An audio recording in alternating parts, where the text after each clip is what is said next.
welcome to our degenerate dumpster fire. This is where The dumpster is on fire right now. We live in this dumpster and it's on fire. Help. It is only on fire, and it's only a dumpster. That's where it belongs. Yeah, we're keeping this dumpster on fire. We don't care if we're going to die in here. We are actively finding more fuel so that our dumpster can remain on fire. We are just piling shit on this. We are going out, cutting down firewood, shitting it up in the street, and then putting it in our dumpster. And we get back in that dumpster. We get back in the dumpster. Anyway, this is the protagonist seat. Yeah, it is. I'm Ian. And I'm Alex. And we watched some anime this week. Specifically, JoJo's Bizarre Adventure.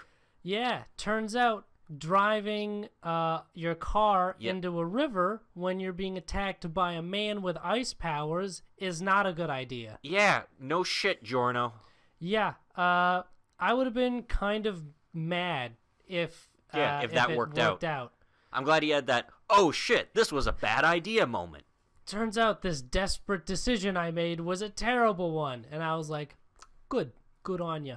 Yeah. There wasn't any dumb bullshit with this. With like, the water in Venice is actually so full of garbage that it can't freeze. Because that's what I was thinking during this episode while they were splashing around in that water. Because one thing I know about Venice, it has a lot of really shitty water in those waterways. I have heard that too. I know their sewer system used to be connected to it, but I don't know how outdated that information is. I like to think it's nicer now. If we lived in Venice, we would just be in the water. We would lurk in the waterways. That's how trashy it is then, if we would be in that water. Exactly. It is garbage water. But they splish. We gotta go to Venice then. Yeah. We're going to start recording this from Italy. We're going to move into Italy, and we're going to join Passione. We're going to start the shooting this show in Italy. We need to... So here we are talking about the anime on the protagonist seat. Oh, God. Look at the freaking waveforms. Oh, no, look at the waveforms. They're getting so big. It's like... Oh, that's peaking. Someone's... Rip headphone users. Rip headphones. My apologies. What's sorry in Italian?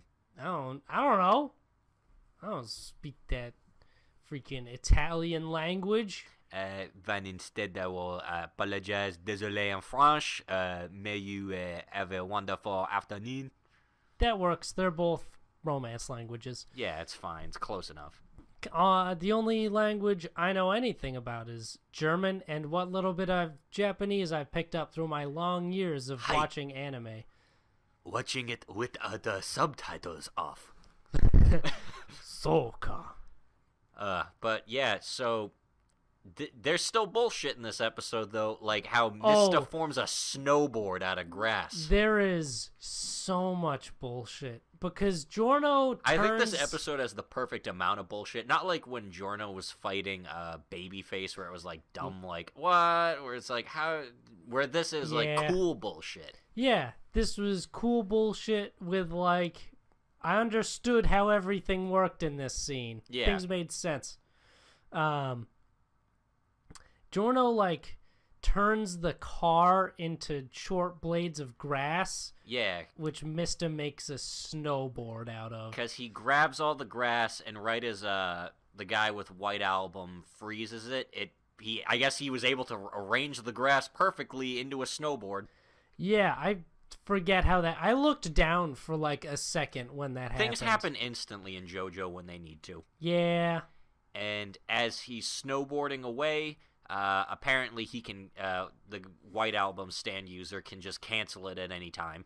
Yep, which kind of makes sense to me, because that's his stand power. It makes sense that he would be able to cancel his own stand power. Yep. So he does that, and Mista falls in the water, which is not a good place to be. And he gets frozen and stuck to the wall, but Giorno tells him to shoot the grass. Yeah. Because as he shoots the grass, Giorno turns it back into car parts. And there's like one bit that turns into a big screw, and Mista basically shoots it enough times to propel it through White Album into this dude's head. Yeah, and just stick it right there. Yeah. And he collapses into the water, and Giorno's like, hey, Mista, just go get the disc thing that we're here for. Yeah, that's... Mista, go complete the mission. But Mista decides, no, he's got to take this guy down. So he jumps into the water. He goes after him. He goes into the water to fight the ice guy. Yeah. But he figures out a weakness, that there's a breathing hole on the back of his suit. Because Mista is lucky. And it makes sense that he would need something to breathe. Because, like, breathing's kind of important. Yeah. And having a really cool stand does not negate your ability to breathe. That's what being a vampire's for. Yeah. Imagine Dio had that. Oh my god. Rip. Actually, ice was his original thing. Yeah, that's true. Damn. He could have been White Album. Yeah. But but yeah, Mista ends up doing a plan to shoot him in the breathing hole. Yeah. But turns out White Album has a whole nother ability where he makes a bunch of little ice chunks freeze in the air around him, so the bullets ricochet off of that. Yeah, it freezes the air around it, and then it ricochets the bullets back at Mista. And man, everyone in JoJo's just great at maths, because they can just easily just go, oh, the trajectory, oh, yep, it'll be just like this, and I'll go right back at him. And later on, he does this a fuck ton of times. Like, yeah. He does this a whole bunch. Yeah, they get out of the water, and they both go up against each other, because the bad guy actually finds the disc. Yes. And he doesn't know how he's going to beat him, but then Giorno shows up and shows him his resolve. Because, of course, it comes down to whose resolve is greater. Where Giorno basically cuts his own arm and sprays all the blood. And as he sprays all the blood, it kind of reveals where the ice particles are that the bullets are reflecting off of. Yeah, and Mista's like, I see it now. I see the trajectory. And he starts shooting White Album a shit ton, but all the bullets get shot back at Mista, but that was the plan all along, because that was Mista's resolve. Of course, he was showing the bad guy his resolve, that he could get shot a whole shit ton of times. And it gets his face covered in blood. It spurts blood onto his face. Mista's blood spurts onto White Album, and it messes up his mask. Yeah. And it also it messes up like a lamppost, so it gets like this big old spike on it. Yeah, there's a spike they're trying to back him into, so it kind of just goes right into his neck. Yeah, and Mista just keeps shooting him. Just shoots him a whole lot. And all of those bullets fly back and hit him. Yes, so Mista is both backing up White Album and backing himself into a corner. And then as it looks like Mista is about to die, Giorno shows up, and he just uses golden experience to just kick this guy in the throat repeatedly. Yeah, because the dude's answer to this is like, that small amount of blood from when it pierced my neck, I froze it, securing me in place. My resolve is greater. And then Giorno just kind of shows up and is like, Muda, muda, muda, muda, muda, and just punches the shit out of him. Kicks the shit out of him. Just kills the dude. Yep. That's how it ends. He kicks the shit out of him and he dies. And Mista's like, hey, that guy's kind of like my capo the whole time.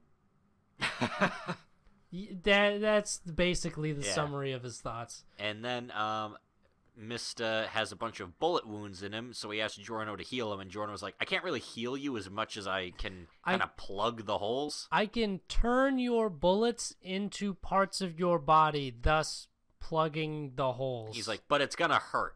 Yeah, it won't make the pain go away. And then the whole time Mista's like, ow, ow, stop! And he's like, come on, you're a gangster. Yeah, but you gotta be tougher than this. And then Narancia, looking for them, goes by on a boat, and it looks like just, I wanna freaking you. Yeah, gay panic, whoa!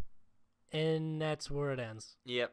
Narancia just kind of like motors on by, and he's like, I don't see anything. I can't see him. Because they're like, man, everyone must be so bored because they don't know they were in a fight with that dude. But that is the episode. It was a stand battle. I like stand battles. And we only have, I think, one member of the hit squad. The man who uses the nails. If he's not named 9 Inch Nails, I'm going to be pissed. There's like I have no other possible alternatives. 9-inch nails. 9-inch nails. It better be. I'm sure it is. And they're gonna fuck them up because it's the boys. The boys. The boys are back in town. Kind of like now Fumi-san is... Back at it again with a new slave. Yeah. The Rising of the Shield Hero. Yeah. Man, I enjoy every episode I watch of this show. We get to see the Shield Hero become the Shield trader. The Shield merchant. Yeah, the merchant hero. And basically he goes around and he's like, hey, I could make some serious bank if I transport people. And he also uses his potion enhance skill to make people's potions better, so they heals the sick. And they put a slave crest on the bird. Yeah, Filo. Yeah, Filo. And she doesn't like it, but that doesn't matter anymore. Yeah. That doesn't matter. You're a slave. Doesn't matter. Yeah, she looks huffy for like 5 seconds, and then they're like, yeah, and now she's fine. It doesn't matter. But she's fine because she loves Narufumi anyway, because she's like, are you my dad? And he's like, no. No. No, I'm not your dad. Yeah. And basically the overarching issue with this episode is like... She destroys her clothes when she transforms, so they want to make her a magic-like dress. We gotta get this fucking kid some magic clothes so she doesn't bankrupt us by having to buy new dresses all the time.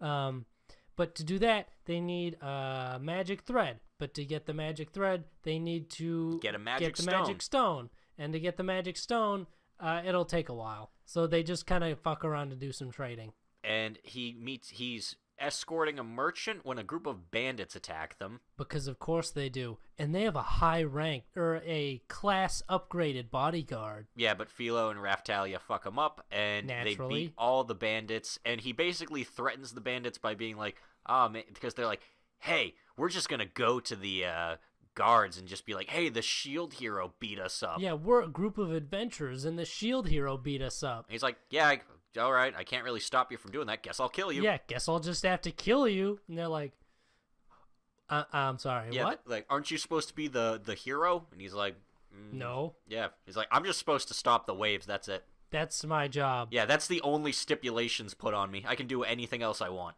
Yeah, it's pretty good. And so, in order for him to not feed them all to Filo, he basically robs the bandits and has them go to their hideout, and they give him everything. Give me all your shit and I won't kill you all. And sorry. And the guy that they were escorting that time was like, you know what, I like this Shield Hero guy. I'm going to give him all the insights on how to be a merchant. And he does. He teaches him gem crafting. He introduces him to some merchant contacts. He gives him a mine. Yeah. He just flat out gives him a fucking deed to a mine. And it has a shit ton of magic stone. Well, the mine itself does not have magic stone, but the miner, who I guess is the foreman, is like, we know where there is some in this old, it's an ex-flame alchemist's thing. But there's a monster there, so no one goes there. Yeah, because normal people don't want to fuck with a Nue or those bats, those weird bats. Fucking bats. But yeah, they go there, and they bring that old lady, mage lady, because she's the one that's going to help them make it into magic thread. The old witch. Yeah. And as they go in there, they hear... We also learn, because I know this is going to come back soon. We learn what everyone else is doing. Kirito is soloing YOLO style a dragon. He's YOLOing boss dragons. No one fucking seems to know what the Archer kid is doing. I suspect he's working with Intrigue Industrial Era France Nation, but I can't say for certain. Because they're like, oh, there's rumors that he joined some like nation civil war or something. Yeah. And Motoyasu, I guess, is just helping out towns and stuff.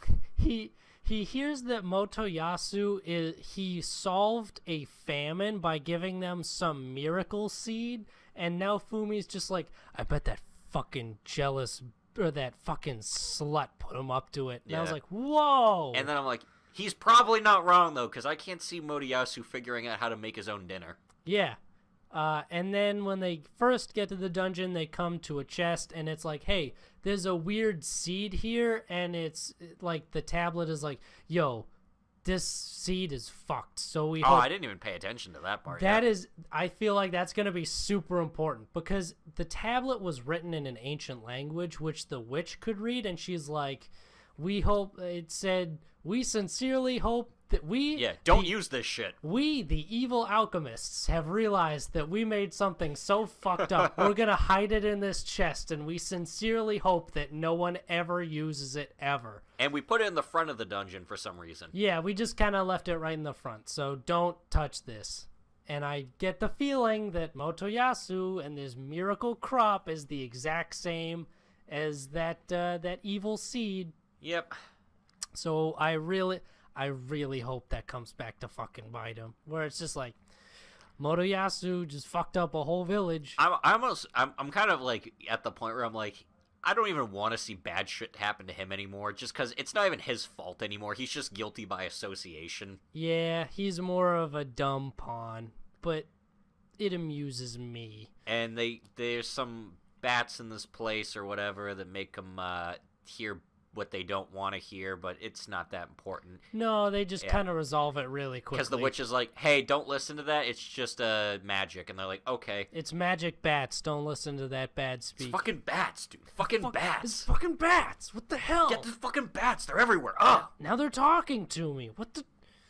And then they just kind of are like, oh, and then they ignore it. And then they go in and fight the monster, and they fuck up the monster pretty easily. Like, oh no, Raftalia got kicked once. She took a little bit of damage.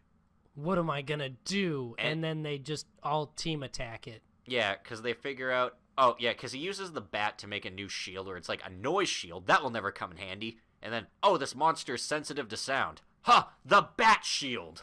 Immediately. And it's a megaphone. It's literally just like a megaphone with like bat wings on it. And then he just has Fee yell into it, and it makes the thing's ears bleed, and then he wins. And then they fight it and they kill it. And then they get the magic stone, they get Filo some clothes, and I would like to say I loved the tailor lady in this episode just because she was so extra about everything. It was fun to watch. The shopkeepers are cool people. Yeah, because she was like, what do you think, Dad? Doesn't she look cute? And he's like, don't fucking ask me. I don't know. Also, I'm not her dad. Well, although when he mentioned... Like, when mentioning Raftalia, he's like, I don't know, she's like my daughter or something. And then she got pissed off at that because she's like, Yeah. She's crushing. That's how we'll put it. She's crushing. She's crushing. But they get this, I suppose it's this tailor lady's magnum opus from the sounds of it, because she's like, this is the greatest thing that I've ever done. And she, like, details all of her creative decisions, and I was like, this bitch put some thought into it. And now we get to see... What a good tailor. Now we get to see more of Narufumi the merchant. Yeah, because now he can avoid tolls. And he can just And he realized a good way to make money instead of fighting balloons. Yeah, because turns out that doesn't get you a lot of money. Actually, like, a merchant's the perfect thing for him, because he's like, he can't fight and make money that way, so just start up an enterprise. Just learn every single trade and just do that. Yeah. Just be a gem crafter. I feel like so they're all in like a fantasy world. All of them are just playing, like, they're all power gaming the other heroes. Yeah. Where he's the only one that's like, hey, I'm going to upgrade my professions a bit. Yeah. And it's like, hey, I have more money than the rest of you. We do see he takes, like, literally any time he comes across anything, he's like, I'll put this in my shield and see what it does. I think that's why he has more, like, he can transform his shit into more stuff. Yeah, when it shows his upgrade grid, it's filled out, also, and he doesn't use a whole lot of it. Yeah, I almost feel like that's actually, it's too big, where it's like, if he needs to pick something on the fly, it's like, fuck, where is it? Yeah, I can't find the bat shield. Where the fucking bats? Fucking bats! When I need them, they're gone. Ugh. But yeah. I like the shit out of this show. I also like the shit out of The Promised Neverland. Oh, this show is so good. So good. So we find out they left off on a cliffhanger last week. Basically, Dawn's kind of annoying this episode. Dom is a shit. He's just Done. They were exploring Isabella's room to try to see the secret room last time because he's like, I gotta find out where Connie is. Connie. And then the thing with the door opening turned out to be nothing. It was Phil. Yeah, it's just Phil. Also, Phil seems to get a lot of mentions lately. Yeah, I think Phil's mentioned too much for what he is. Yeah, I think he's gonna be important. Also, Ray in one episode was like, hey, what did Phil get on his scores? And they're like, I don't know, he's scoring pretty high lately. Yeah, Phil's been doing pretty good. So I think Phil's gonna be like a super secret genius or like a turncoat or something. Yeah. Something. Phil's got something going on. Phil's got something. But yeah, Dawn and Gilda go down and they go into the secret room and there's like a little basement. Because apparently Dawn is a master pickpocket and just pickpockets the key off of Mom.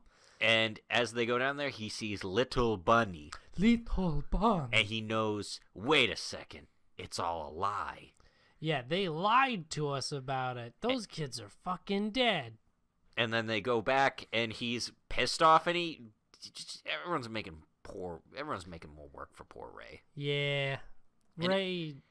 And Isabella notices kind of that the key was stolen, but I don't think I feel like she just doesn't give a shit at this point, where she's like, everything will go according to plan. She knows something is up, and the key is returned, like, Eugen finds the key on the ground and he brings it back and he's like, hey, I found this key on the ground, and she's like, thanks, Eugen, you're a good kid. But yeah, they all have a meeting at night because Dawn and Gilda are kind of mad. Well, Gilda's not that mad. Dawn's really mad. Dawn is pissed because he's like, tell us the truth, and he's like, we can't go and save Connie because she's dead. And they're just like, yeah, sorry. And he's like, are we that much of a burden to you guys?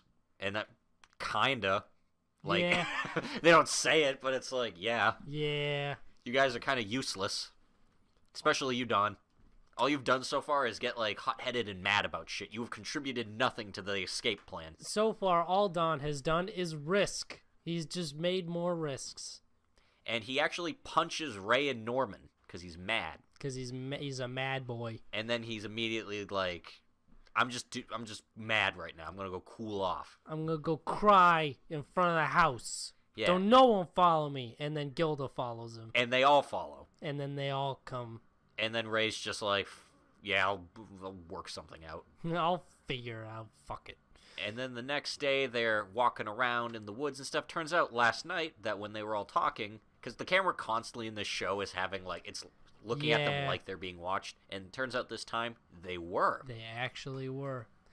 Shista Kron was watching them from the shadows, and as she sees them go into the woods, she follows them and gets ahead of them, and then they're like, oh, shit. And she's like, I saw it. I saw all of it. I saw it. I know it's you guys. She's like, I know it's you. But instead, she goes, now do you want to become my ally?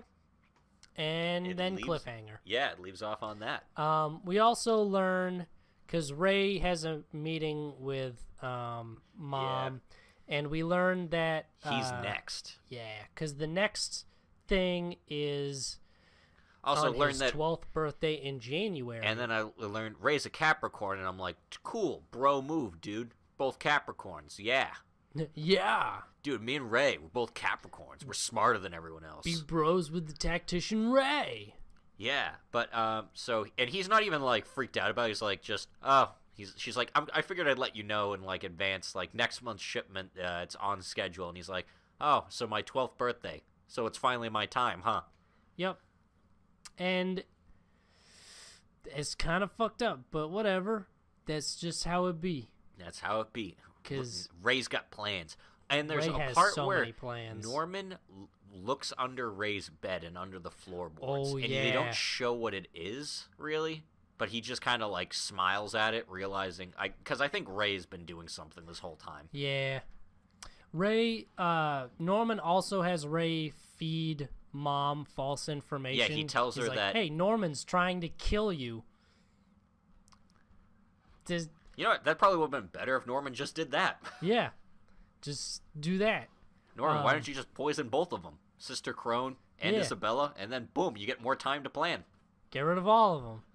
Well, the daily check-ins probably would have been an issue. Yeah, it's true. But B plot, Emma finds that they have an ally, maybe.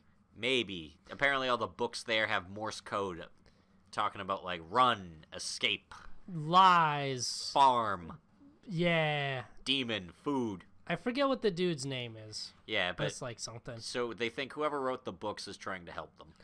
I kind of wonder if it's not Norman, if it's Ray. Because all Ray does is read. Maybe. I don't know. I don't think the books are Ray, because even he, like, everyone's like, even you didn't notice that. Also, at that point, there'd be no reason for him to hide that. Yeah, that's true. I don't know. But yeah. He does bring up a good point with, like, we don't know if this person on the outside is even still alive. They're like, well, the book was written in 2015. I feel like it's not 2015. No. I feel like they think it's 2015. Yeah. That's going to come up at some point. But it's like 2040. It's 20XX. Mega Man's running around. Gotta find Mega Man. Fight Dr. Wowie. But yeah. Yeah. More intrigue. We'll see what happens next week. And this week we get intrigue with Kaguya-sama, Love is War. Because this game, this show is just a game of 4D chess. We meet the treasurer. Ishigami. The sad boy with the headphones. The ace in the student council's hole.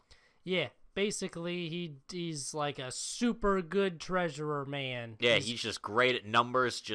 He shows up, does his work, goes home. Yep. And it starts, the first plot, he wants to leave because he thinks Kaguya is going to kill him.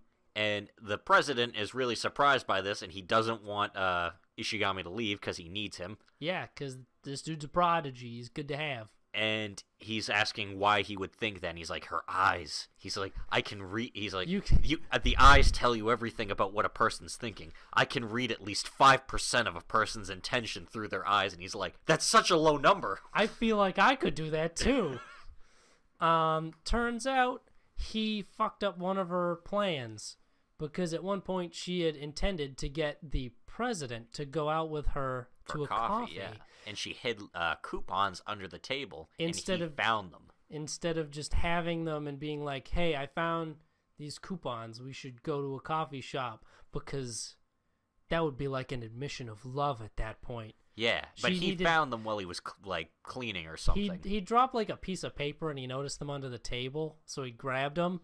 And she saw that he grabbed them, and she was like, "You fucked up my plan. I'm gonna gut you." And then another time, he he just straight up came up behind her. He's like, "Hey, Shinomiya, do you like Shirogane?" And she's just immediately like, "What? That's ridiculous." And he's like, "Are you sure? I think you guys would make a good couple. Are you sure about that?" And he asks her like 4 times, like, really? She's like, I got no idea what you're talking about. And he's like, okay, I guess I'll go tell the president you don't have feelings for him, because she mentions like a rumor like that would be like incredibly problematic. And then he's like, yeah, I'll go tell the president then. And she grabs him by like the neck and like pulls him back like over the onto the side of the couch, and she's like, you will do no such thing. And he's like, I know. Cut back to him talking with the president, and he's like, I know she's an assassin. The way she choked me out with the corner of the couch, only a trained killer could do that. And the president's like, I don't believe any of this. And then she shows up covered in blood with a knife. And it's so good. Naturally, they are both like, oh my God, she's here to kill us. And she's like, no, I was talking to the drama club. And he mentioned Chica, and he's like, I think she's in a worse case than me. Shinomiya often looks at her like she's human garbage. Like she's less than human. I put her estimate at around 2 months. Yeah. And then she shows up covered in blood, and they're freaking out. And she's like, yeah, I'm just helping the drama club.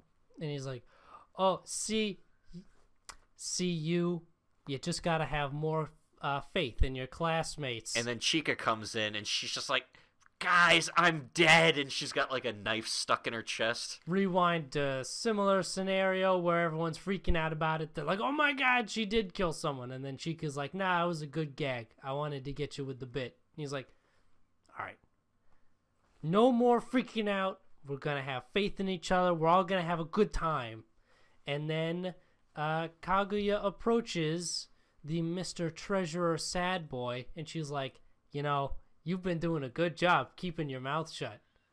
If you didn't, this wouldn't be a fake knife. And she starts poking him with it. And she's like, also, you're doing a really good job being treasurer. Don't inconvenience the president by leaving. Yeah. And he's like, I want to leave, but she'll kill me if I do, so now I'm stuck.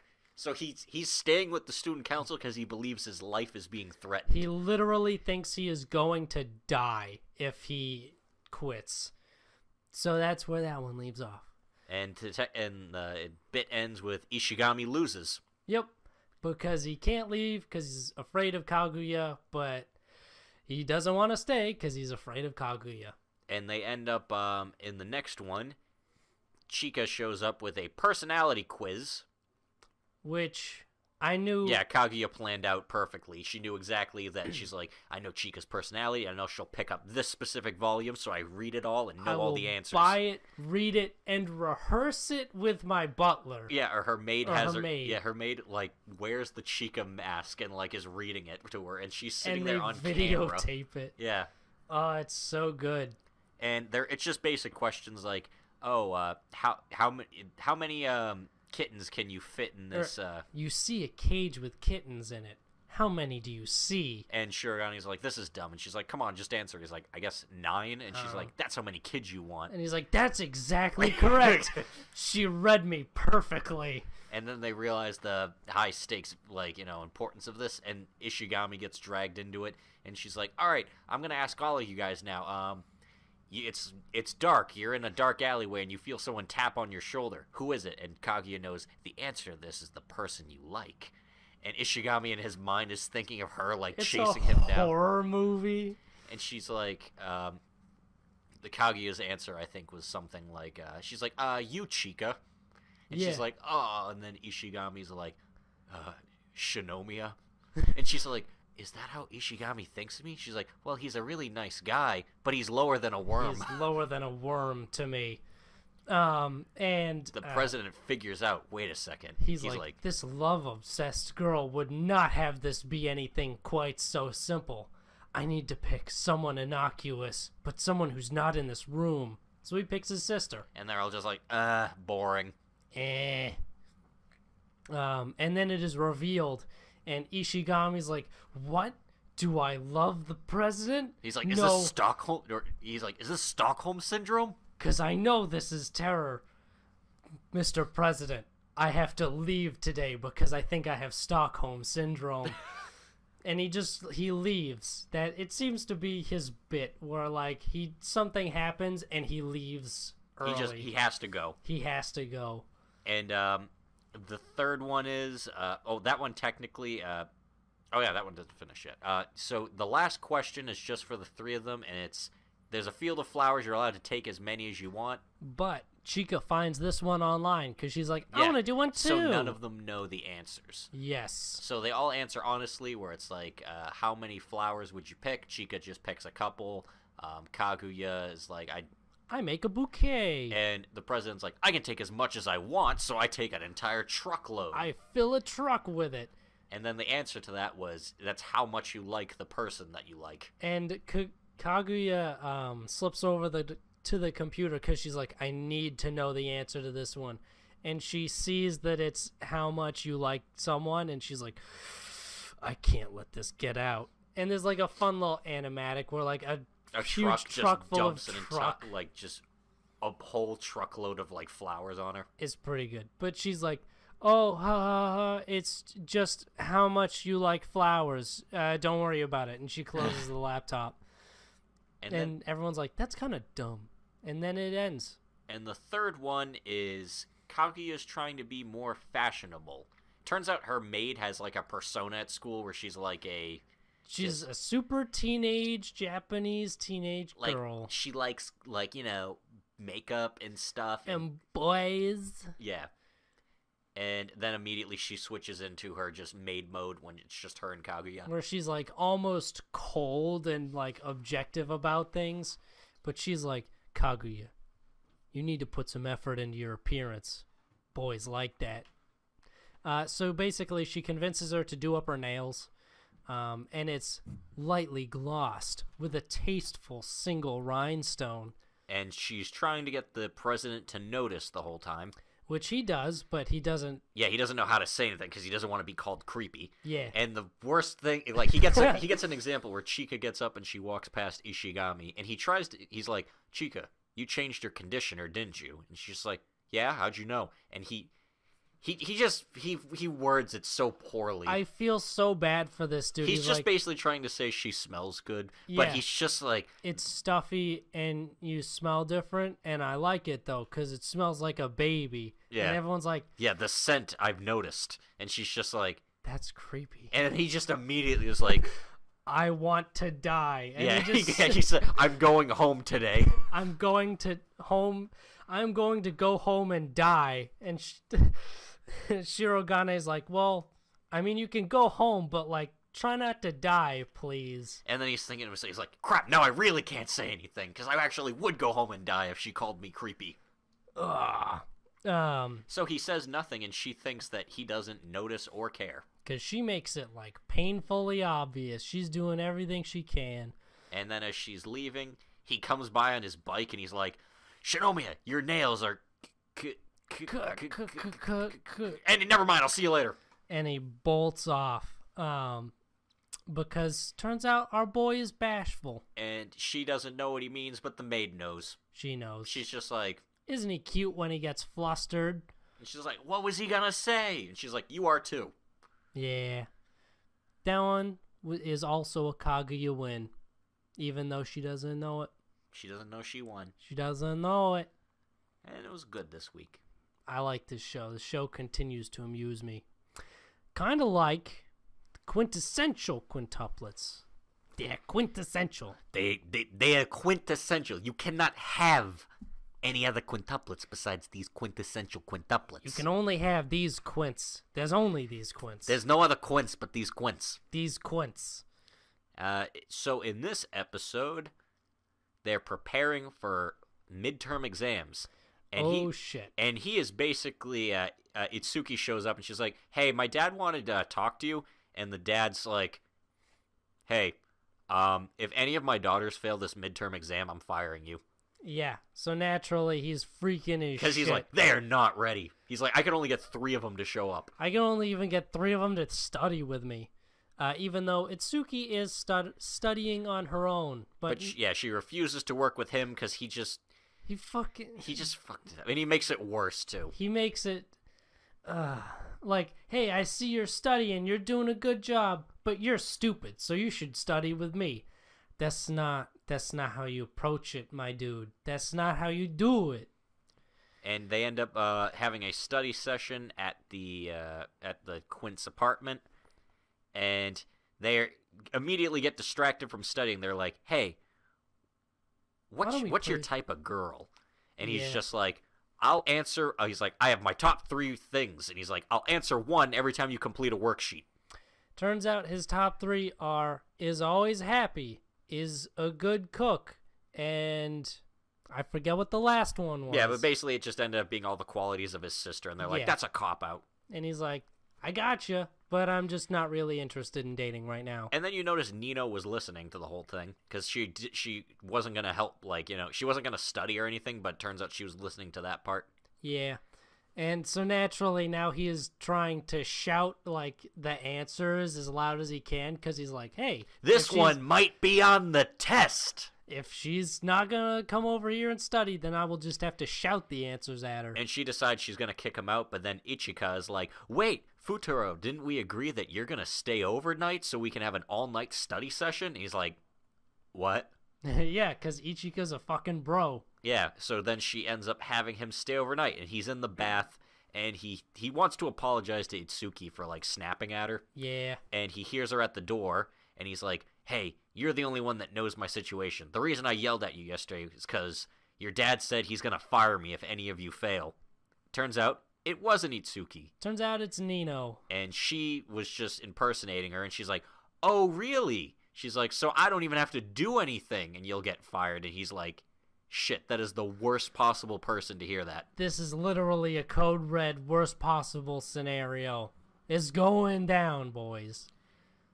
And yeah, so he ends up really only studying with just the three of them because Itsuki won't, and Nino just kind of fucks off because she's like, yeah, I'm gonna win. Ah, idiot. And at night they're like, wait, where do we where do we have him sleep? And Miku's like, you can just sleep in my bed. Yeah, and she bunks with Ichika. Yeah, but in the middle of the night, she gets up to go to the bathroom, and since she's all sleepy, she goes back to her own room.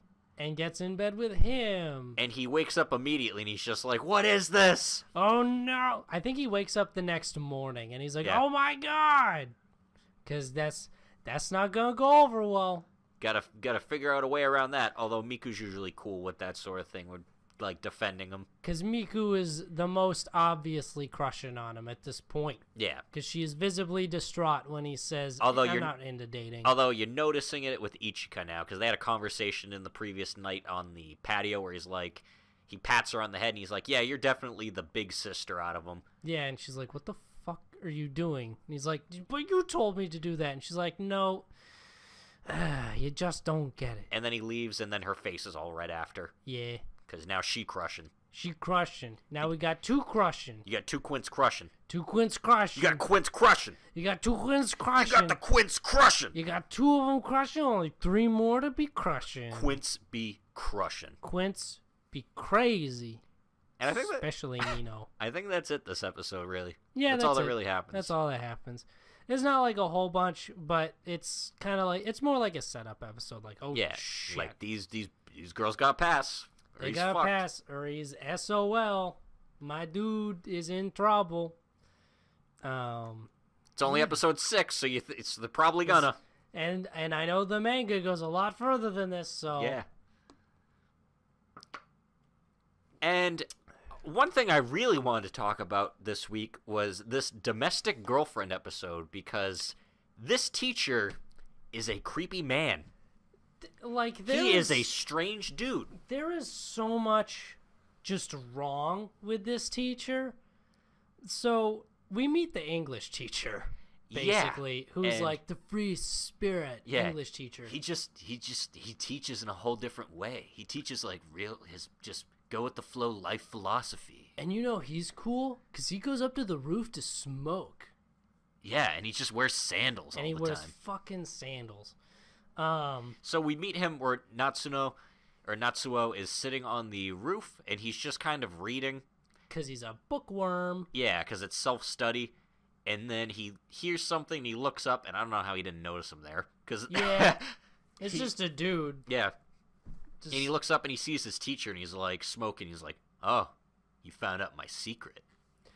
And that's like really kind of uncomfortably like gay, this scene, where he just hops down and he's just like grabs him by the chin, and he looks at him, he's like, you're interesting. Yeah, this teacher, it's like, you're my teacher. And not in like not like the other teacher that, you know, he wants to get with. It's just more like, you're a creepy dude. Or he's just like, what books do you like? And he's like, that's good, that's smart, you're a smart kid. You're a smart boy. I like smart boys. I just want to surround myself with smart boys all day long. Yeah, and I'm like, oh, okay, this guy's interesting. It's not like that. It's not as bad as we're making out, but it's not good. No, it's pretty bad still. It's still visibly uncomfortable. Like, it's like, oh, this is weird. If I was in his position, I would go and talking to my friends at lunch after. I'd be like, so this weird fucking thing just happened. Maybe I should speak to, like, the guidance counselors or something. Yeah. Like, this was weird. They're like, that was a little more intimate than I want to be with the English teacher. And then there's a scene later on where he really should have gone to, like, someone. Yeah, so after he's trying to help Rui join a club because she wants to join a club. And naturally his bro friends are like, we're going to go too so we can check out the girls in the sports clubs. So they go and they're just creeping on some girls. But then as soon as that's over, they're like, all right, see ya, we're good. And then you realize these guys aren't great dudes. No. he has kind of scummy dude friends at school. Yeah, they're like, he has actual douche friends. None of them hold a candle to actual best friend. Nerdy glasses guy. Because when he first mentions he's going to help her start joining clubs, they're like, whoa, clubs? You guys are going to the clubs? We love clubs. And he's like, no, school clubs. Like, you know, it's a whole trope within this genre. The school clubs are we are thing. a school show, guys. And so they go to the... Guys, we're a school show? We focus on the school. The school parts. So I'm going to need you guys to focus up. They go check out the literature club, but no one's there. And he sees a book he wants to borrow, but again, no one's there. So he's like, well, I'll just bring it back tomorrow. Yeah, which is kind of a crappy way to do that.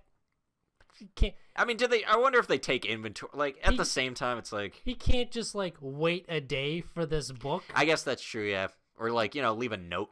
Yeah. Being like, hey, Natsuo of class something borrowed this book. Yeah. If this is a problem, come and speak to me. I promise to return it tomorrow. There's so many easy ways, but instead he steals the book like the little grubby thief he is. And he goes back the next day to bring it back, and he spots something that it looks like creepy teacher and this girl are kissing. Yeah, they're doing some inappropriate activities. And he's like, oh shit. And he tries to sneak away, but they hear him. And he's got the squeakiest shoes of all time. And then he's like, what were you guys doing? And she's just like, oh, he had an eyelash stuck in his eye, so I was helping him get it out. And then the teacher dude's like, you didn't think a teacher and a student were doing something illicit now, would you? And I raised my hand, and I was like, I did. I did think that. I read your demeanor, dude. Yeah. I know how you work. I think you were just like a few inches away from kissing the main character like yesterday. Yeah, and so he ends up basically strong-arming him into joining the literature club. He's like, hey, you stole that book. And he's like, no, I was bringing it back. And he's like, you still stole it. Yeah, he's like, it's school property. And he's like, hey. And he tells the girl, I forget her name, but I'm just going to call her Book Girl. Yeah, Book Girl. She's Book Girl. She's quiet, and she's just friendly, and she likes books. Yeah. And he's like, hey, Book Girl, he's going to join your club. And she's like, really? She's really excited because she is the only member of the literature club. Yeah, and it makes me kind of sad. Yeah, because I feel bad for this girl because I feel like she's just looking for someone, just friends and stuff. And then you got creepy teacher dude. That kind of seems like how a bunch of the characters in the show are. Because, like, you got chronic girlfriend girl Momo, or chronic boyfriend seeker Momo. Yeah, everyone has a lot of fucking problems. Who just needs she just needs friends. Like, just get this girl some friends, and she'll be okay. Yeah. Because it turns out she's actually smart. When she doesn't have a boyfriend, she's just studies. Momo is always smart. In, like, apparently the top 10 in the school. And then when she gets a boyfriend, her grades drop. But yeah, I digress. Focuses on them. This is when they're still... We'll get to them, all of them joining. But, so he's forced to join the club. And they're both sitting there with the teacher because I guess he's the club advisor, which I guess makes sense. The English teacher is the literature club advisor. Yeah.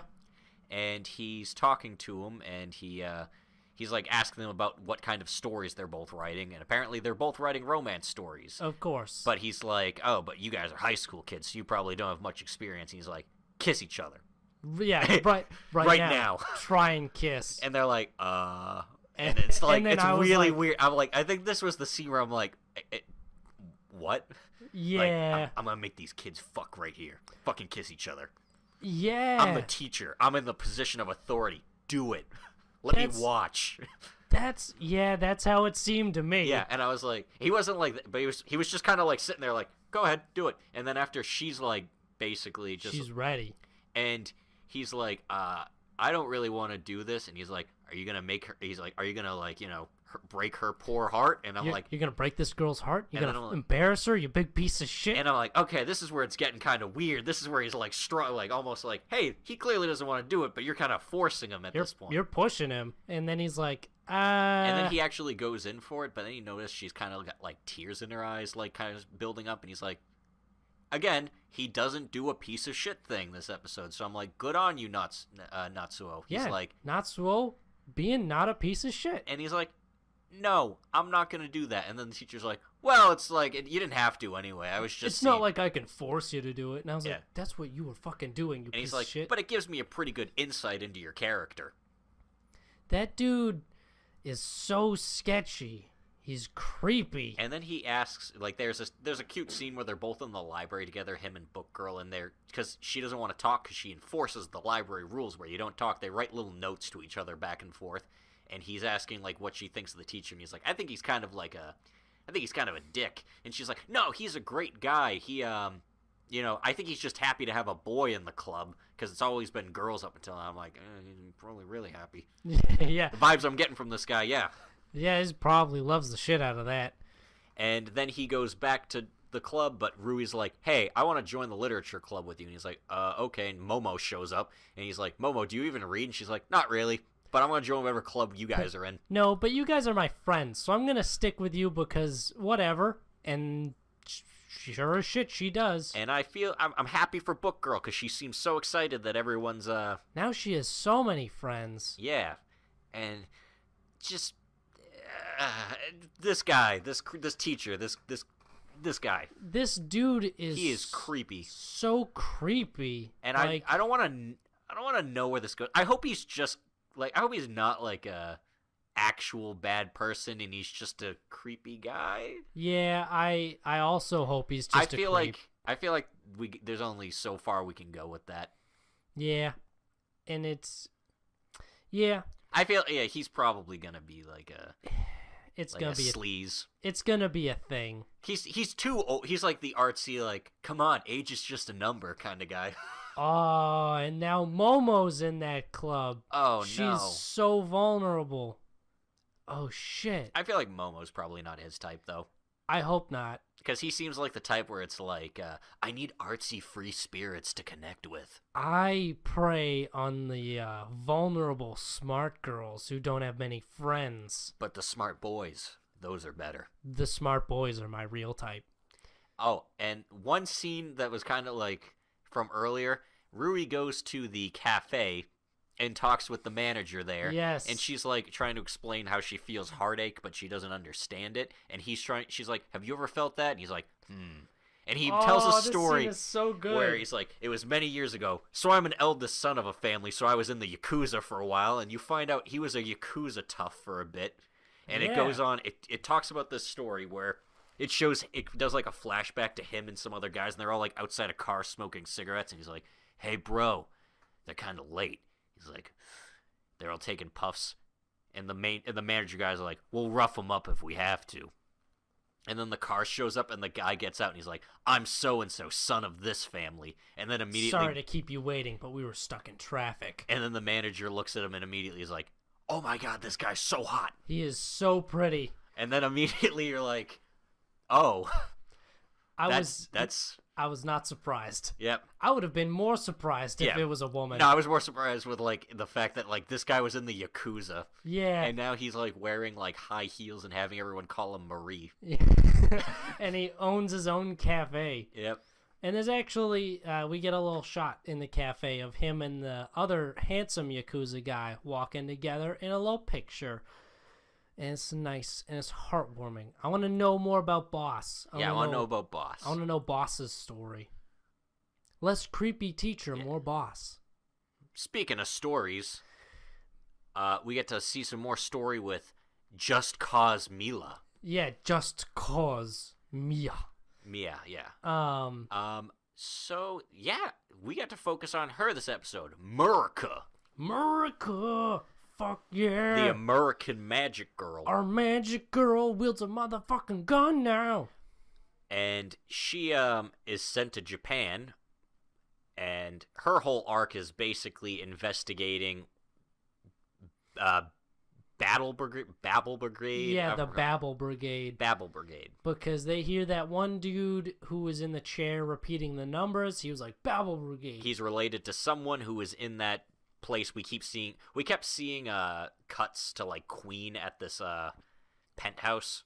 Turns out the dude who owned that penthouse is the brother of the dude who got cubed. And he was also cubed. And he also got cubed, so I guess it runs in the family. And throughout most of the episode, Asuka and her friends just kind of enjoy like this festival thing. But she keeps running into this.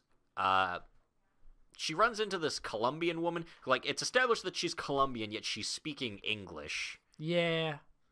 I guess it was too hard to find someone who spoke Spanish. Yeah. Just fuck it, speak English. And she just kind of runs into her and helps her periodically, and then she's like, "Hey, if you don't have a wish, you should wish to be happy." Yeah, because it's like Tatibana. I forget how you pronounce it. Like Tatibana. Yeah, it's like some like summer holiday where you put like your wishes on like a tree, like you write it down and you stick it on like an ornament. Yeah. But yeah, Asuka can't really think of anything. 'Cause she has an earlier conversation with Book Girl, and she has no dreams or desires because she doesn't really like herself.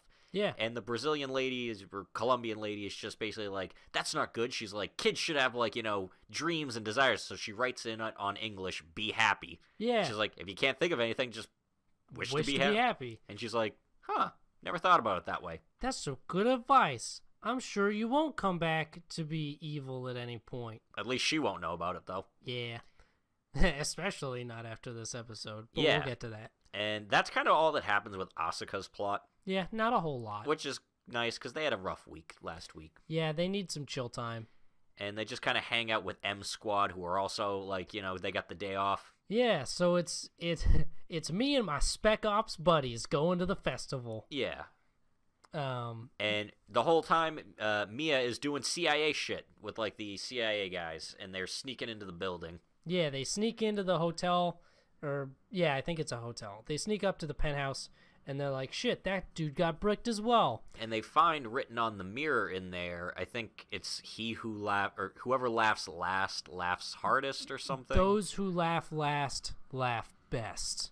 And that's apparently a slogan of the Magical Five. Yeah, as soon as I saw that on the mirror, I flashed back to, like, I think it's the first or second episode where someone says it. And I was like, holy shit. And I think we're not, like, far out just saying Queen is the French lady. Yeah, that was in the Magical Five that everyone thought died. Yeah, I'm 90% at that point. Yeah. I would be shocked if it wasn't. Yeah. And so as they're inside, all of a sudden a bunch of gas starts filling the place, and turns out the Brazilian lady, or I keep saying Brazilian, Colombian lady is a mercenary sent to kill them. Because basically this woman's backstory, her family was killed in the U.S. bombing run in the war, and she's real mad. Her war never ended. So she is a terrorist, and she bombs a lot of people. And Mia doesn't like that. Mia hates terrorists because her parents were killed by terrorists. Huh. And so she ends up fighting the Brazilian lady, and the two CIA people that are with her end up fighting a Halloween class thing. A Voorhees class. Or Voorhees class, yeah. It made me happy because it's like this big hulking figure with like I think it's like an umpire's mask or something, and like a spiked bat, and they're like, holy shit, it's a Voorhees class. And also, they fuck it up better than M Squad. They just shoot it until there's like one little hole poked in its magic shield, and then like one of the ladies just runs up, sticks her barrel through it, and just shoots it. Yeah, because there's only 2 CIA operatives, and plus Mia. They are very competent. Yeah, I love how competent the B-tier characters are. It makes me really happy. Yeah. Because they're not just there to get fucked up. And they actually help Mia win because they're kind of like, she's kind of suppressed under fire, and they actually planted explosives on the floor below the lady. Yeah, because there's something with the drugs where she uses the drugs in the heat to make her magical shield stronger so they can't shoot through it. Yeah, because it's like some weird like shaman technique she mentioned. From Colombia. And so they just blow the fuck out of the floor below her. Yep, and she gets crushed by some rubble, and she's like half alive. She's dramatic crushed by rubble, where enough of you is sticking out where you can have like a last conversation. Yeah. And she basically says like, she kind of explains her backstory there, where her family was killed in the war, and Mia's like, it's too late for like, a deathbed redemption. And she's I'm glad I didn't have to kill a kid. And then Mia just kind of straight up does the poof, one execution shot and walks away. And I was like, this show has some good cold ass shit, and I like it. Mia's a hard motherfucker. Mia kills people. Mia does wet work. She is a CIA wet work operative, and it's great. And that's kind of where that episode wraps up, if I remember correctly. Yeah, that's about it. And I found out where the other nationalities are. So it turns out the white-haired girl, I thought she would be German. She's Russian, so she's with the Spetsnaz currently. Yeah. And no one knows where the Chinese one is. Because they're just chit-chatting in a cafe, and Mia goes over it. And in the preview, I saw that Spetsnaz girl is coming up next, so we get to meet Flamethrower Girl next. And I'm very happy about that, because I want to see a magical flamethrower.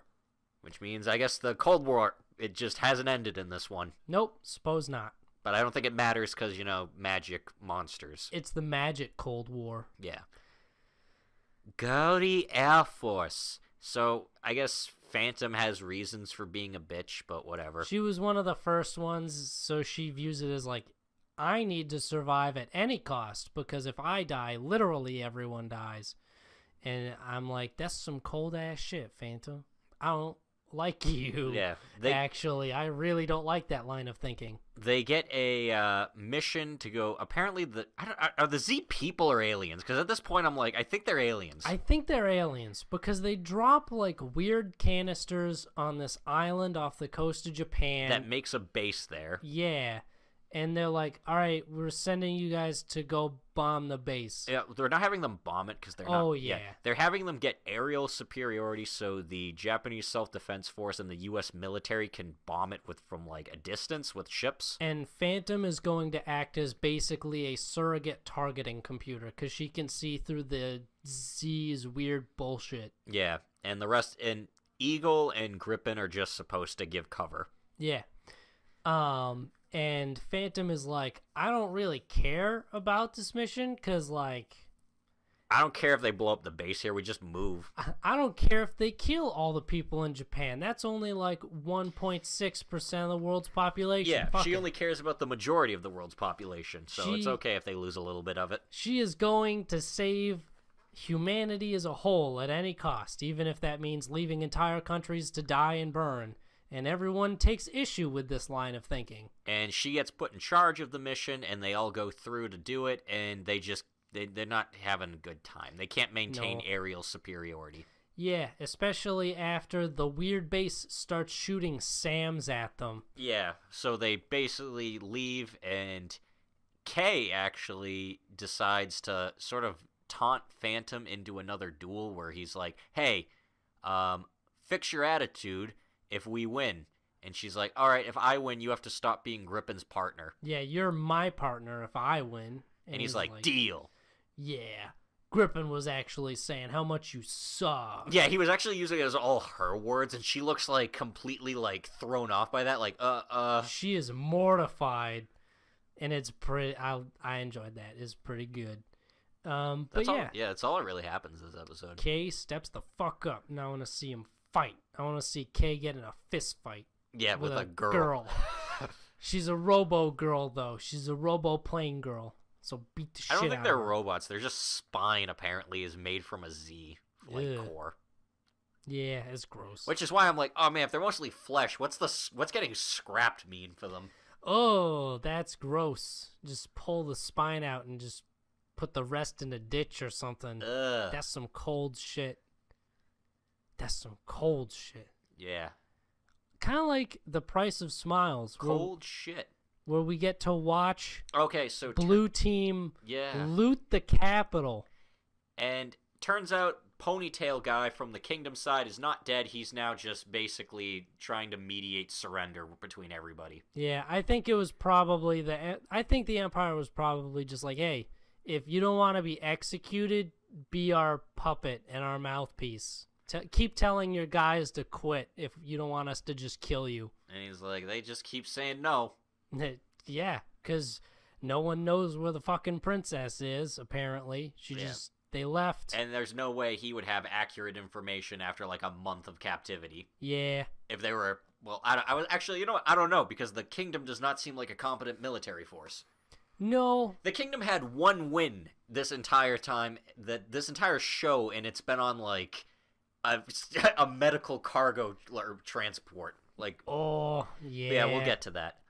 So this episode is mostly a blue team episode. Actually, it's entirely because you don't. The princess isn't in it, it's a blue team episode. Yeah. It seems like they alternate. We'll go blue team, then red team. So we learn that Pierce, the guy that got injured from Harold, he is paralyzed. Yeah. He's in a wheelchair now. And he's going to be sent home, so they kind of want to throw like a goodbye party for him. Also, Guy, it's his name, Guy, one of the dudes that used to be on their old squad that came in a pair and like one of the dudes dies is just going to replace him. I feel like that's so accurate because he shows up and everyone's just kind of like, who the fuck is this guy? I'm Guy. So Guy's going to take over. You remember one of those guys you fought with in the last mission? Kinda? And then they show us a nice little flashback. That's like, oh, that's who that is. The guy who got fucking owned. Yeah, and they end up, they're basically trying to do like a goodbye dinner for him. And it's kind of a nice thing where they're like gathering up all the stuff they can because the place has been looted already. So it's mostly just like rations, potatoes. And they actually found out there was like damage to the wine cellar. It got shelled. So they get a bunch of wine. They get some good wine. They get a shit ton of potatoes. We learn that a douchey team member can cook. Yeah. We learn, the captain or commander or whatever the hell his rank is of their squad. Yeah. He runs an orphanage, and he offers the man who's leaving. Yeah, he offers Pierce Pierce. Yeah, position there because he's like, oh man, our farm's really poor, so I guess I'm going back there. He's like, hey, you want to work in my orphanage? Yeah. And then they're like, Stella's like, why do you have an orphanage? He's like, why do you need a reason to have an orphanage? She's like, that's fair. Touche, Captain. Touche. You win. And they all hang out, and actually, they have a nice scene together where they're all like, even the captain guy, he's like sprawled out on like a table in the back, just like drinking. Yeah, they're all everyone just hanging hangs out because they do it in the captain's room. And they do a thing where it's like, this is a delicacy from where I'm from. And everyone's like, that's fucking gross. Yeah, they all have a bunch of gross food together. Yeah. And then at the end of the night, Pierce, the captain's drinking out on the patio, and Stella kind of comes out to just kind of give him her report. And he mentions how Pierce said he wasn't sure if he wanted to join or not because of something about him being just weed his backstory. I don't care. He thinks he's a piece of shit. Yeah, and because basically his family, his dad's like, you're a piece of shit, poor. And then he's like, oh man, I'm a piece of shit. And he mentions something about he actually kind of does a little diss at Stella's fake smile. Yeah. To the point where he's like, whatever, I'm drunk, so I'm just gonna go to bed. He gives like a really insightful speech, and then it's just like, I don't know what I'm saying. I'm drunk. But then you kind of Stella flashbacks, and you kind of see why she does, because she got adopted after by a Empire family, and they were nice to her at first, but then they had no money, and they had another kid, and so then they started being really shitty to her, and like she's eating. They even had her eat dinner at a separate another room, like in the living room by herself. And then the mom walks over, and she's like, "What, is it not good enough for you?" And she's like, "Stop frowning, smile. You can get through anything when you smile. It's better." And so then, that's why she smiles. Yep, all the time, because she had a heavily traumatic childhood. Yeah. And then she just kind of runs away in the night to join the army, I think. Yeah, I think that's because she left to join the military, because, you know what? That's probably a good idea. Fuck that. Yeah, fuck that. And we get Pierce, Sunny Smiles, and other girl decide we're going to go see the throne room. Yeah, because fuck it. Because he was like, I'm just a country bumpkin, so the last thing I really want to do is just see the throne room. Yeah. And they're like, yeah, sure. And then they go, and then they're like, hey, let's see more of it. And they see the sunflowers, and they spend a long time looking at the sunflowers, probably longer than realistic, but that's like Yuki's thing, so they got to comment on that. Like, wow, someone came here every day and took real good care of these flowers. Someone really took care of these. But it looks like they're dead. And then Stella's like, it's not the plant that decides whether or not it'll root. It's the people around it. And then which is something Pierce is like, I realize it now. Yeah, because that's something the captain told her when they were talking on the deck. And basically she just repeats it. And so Pierce decides he's gonna go back and join the orphanage and help out there. And then as his pity work? Yeah, pity work.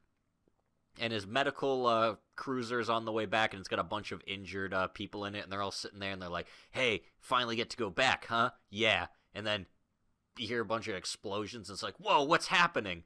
And they get taken the fuck out. They get shelled. The Empire wins.